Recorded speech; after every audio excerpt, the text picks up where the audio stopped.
મહારાજા Krishnakumarsinhji, Bhavnagar university સંલગ્ન, સરકારી વિજ્ઞાન અને વાણિજ્ય કોલેજ પાલિતાણા.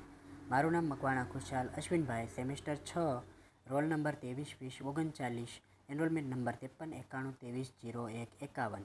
મુખ્ય વિષય ગુજરાતી. પેપરનું નામ છે કળા અને સાહિત્યના સિદ્ધાંતો તથા સાહિત્ય વિવેચન.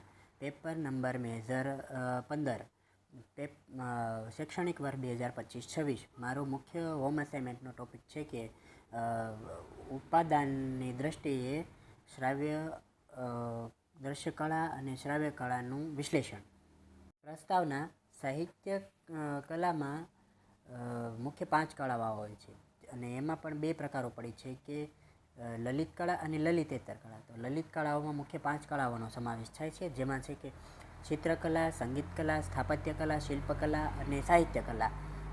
આ સિવાયની ઇતર કલાઓ જેમ કે લલિતેતર કલાઓ એટલે કે સુથારીકામ, દરજીકામ અને લુહારીકામ વગેરેને ઇતર કલાઓ, લલિતેતર કલાઓમાં ગણવામાં આવે છે. કળાનું માનવીના જીવનમાં ખૂબ જ સ્થાન રહેલું છે. કળા વિહોણો માનવી એને પશુના પૂંછડા અને શિંગડા વગરનો ગણવામાં આવે છે. કળાની વિભાવના: મેથ્યુ આર્નોલ્ડ કહે છે કે કળા એ જીવનની સમીક્ષા છે. હર્બર્ટ રીડ કહે છે કે એક્સપ્રેશન ઇઝ એન આર્ટ. અને બીજી એક વ્યાખ્યા છે કે કળા એ માત્ર મનોરંજન નથી, પરંતુ માનવીની મૂળભૂત અને પ્રાથમિક જરૂરિયાત છે, પ્રવૃત્તિ છે. જેમ કે સંસ્કૃતનું એક સુભાષિત છે કે સાહિત્ય, સંગીત અને કળા વિનાનો માણસ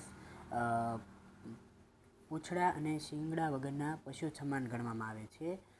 ઉદ્દેશ્ય કે કલાકારના મનમાં રહેલા સૌંદર્યને ઉપાદાન અને મૂર્તિમત કરીને ભાવકને અલૌકિક આનંદ આપવો. પછી છે કે ઉપાદાન. ઉપાદાન એટલે શું કે ઉપાદાન એટલે કે કોઈ પણ કળાને, પ્રત્યેક કળાને પોતપોતાનું પ્રયોજન સાધવા માટે સાધન સામગ્રીની જરૂર પડે છે. જેમ કે સ્થાપત્ય કલા છે તો તેમાં પથ્થર, માપ વગેરેની જરૂર પડે છે. શિલ્પકળા છે તો તેમાં પથ્થર, માટી, કોઈપણ ખીલી, ટાંકણી, રેતી વગેરેની જરૂર પડે છે. પછી ચિત્રકલા છે તો તેમાં પેન્સિલ, કાગળ વગેરેની આવશ્યકતા પડે છે. જેવી જ રીતે સંગીતમાં ઢોલક, વિવિધ સંગીત વાદ્યોની આવશ્યકતા પડે છે. અને સાહિત્ય કળામાં સાહિત્ય કળામાં શબ્દો વગેરેની આવશ્યકતા પડે છે. તેને ઉપાદાન કહેવામાં આવે છે. કળાઓનું વર્ગીકરણ: ઇન્દ્રિય ગ્રાહ્યતાની દ્રષ્ટિ પ્રમાણે, જેમ કે દ્રશ્ય કળા અને શ્રાવ્ય કળા. પહેલી છે દ્રશ્ય કળા, તો કે જે નેત્ર દ્વારા આપણે જોઈ શકીએ છીએ, જેમ કે શિલ્પ, સ્થાપત્ય અને ચિત્ર. તેવી જ રીતે છે શ્રાવ્ય કળા, તો કે જેને આપણે સાંભળી પણ શકીએ છીએ અને જોઈ પણ શકીએ છીએ. તો એમાં આવે છે સંગીત અને સાહિત્ય. આ બંને કળાઓ એવી છે કે જેને આપણે જોઈ પણ શકીએ છીએ અને સાંભળી પણ શકીએ છીએ. હેંગલનો દૃષ્ટિકોણ: હેંગલ એક કળા મીમાંસક છે જે તેમના દૃષ્ટિકોણ પ્રમાણે સ્થૂળતા અને સૂક્ષ્મતાના આધારે કળાને ક્રમબદ્ધ કરે છે. જેમાં પહેલી છે સ્થાપત્ય, શિલ્પ, ચિત્ર, સંગીત અને 5મી છે સાહિત્ય. તે તેને સ્થૂળતા અને સૂક્ષ્મતાના આધારે ક્રમબદ્ધ કરે છે. પહેલી છે સ્થાપત્ય કળા, તો કે તેનું ઉપાદાન છે પથ્થર, ઈંટ, રેતી, ચૂનો વગેરે. તો કે તેની લાક્ષણિકતા છે કે તેનું વજન હોય છે અને તે પ્રકૃતિની જેમ અન્ય જગ્યા રોકે છે. તે પ્રકૃતિ સાથેનો તેનો સંબંધ કેવો હોય છે કે તેની સ્થાપત્યના સૌંદર્યમાં આસપાસનો સૂર્યપ્રકાશ, છાંયડો, એનું વાતાવરણ વગેરે નિશ્ચિત હોય છે. તેનો ભાવ કેવો હોય છે કે વિશાળ ઘુમ્મટો અને શિખરોને જોઈને આપણને ખૂબ જ આનંદ થાય છે. શિલ્પકળા, તો કે તેનું ઉપાદાન છે પથ્થર, ધાતુ, લાકડું અને તે સ્થૂળ છતાં ત્રિપરિમાણીય 3D દર્શાવે છે. તેના પ્રકારો છે કે આમાં ગતિ હોતી નથી. શિલ્પ ગતિશીલતાને જીવનના પથ્થરોમાં કંડારવાની હોય છે.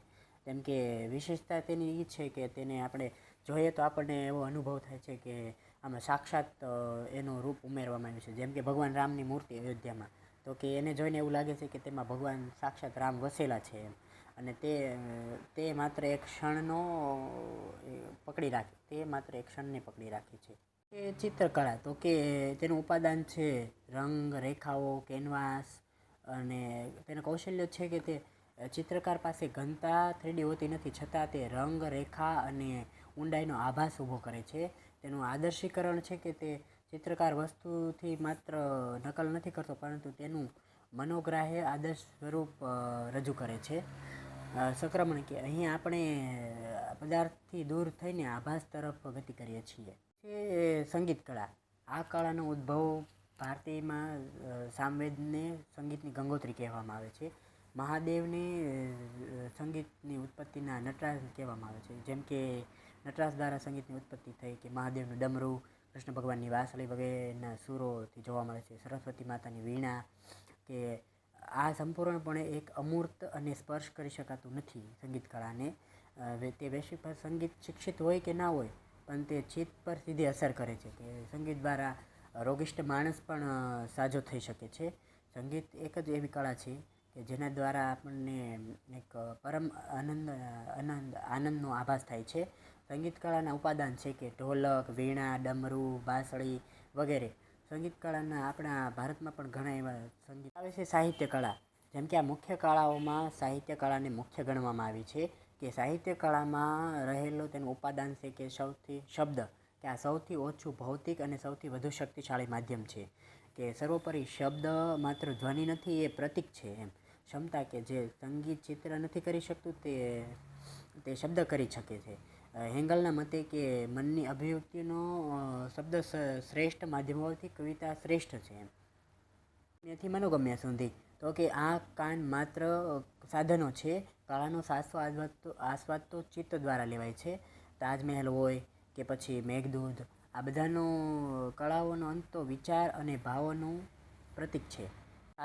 માધ્યમ ભિન્ન પણ આનંદ એક છે કે મહત્ત્વની સ્પષ્ટતા કરીએ તો કે હેંગલના મતે ક્રમ માત્ર ઉપાદાનની દ્રષ્ટિએ છે, ગુણવત્તાની દ્રષ્ટિએ નહીં. તાજમહેલનું સ્થાપત્ય એ કવિતા કરતાં ઉતરતું નથી, પણ બંને પોતપોતાની રીતે એક અદ્ભુત છે. જેમ કે નિષ્કર્ષ એ મળે છે કે દરેક કળા જુદા જુદા સાધનો દ્વારા એક જ લક્ષ્ય સિદ્ધ કરે છે: જીવનને સાંસારિક મટીને દિવ્ય બનાવવું. કળા એ જીવનનું પરમ તત્વ વચ્ચેનો સેતુ છે.